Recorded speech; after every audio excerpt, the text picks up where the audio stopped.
Invasive plants, also known as weeds, are pest plants because they smother native plants, which are part of our native ecosystem. Particular species, such as butterflies, need specific plants to lay eggs for caterpillars to feed on. The animals lose things they need, like specific food plants. Native plants like lantana are important because they hold soil together to prevent problems like erosion.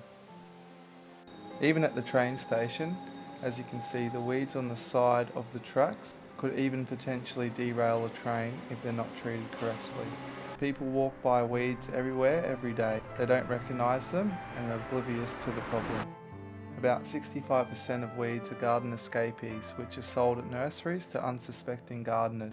I saw this beautiful flower plant in the nursery and bought it.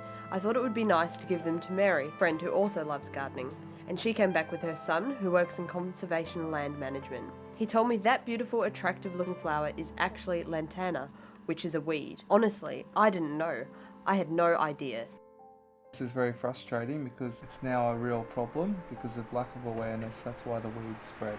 SWAP not only recognises environmental weeds but encourages people to plant native alternatives in their garden. Gardeners snap a picture of the weed. SWAP has visual recognition where the picture runs through the database of weeds and matches HD pictures of the weeds. Then it compares the invasiveness of the weed and matches it to the suitable native plant.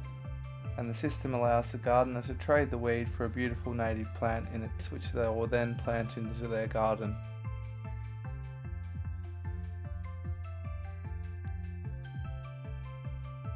Using SWAP, I get to get rid of weeds, and that helps the environment in my own little way.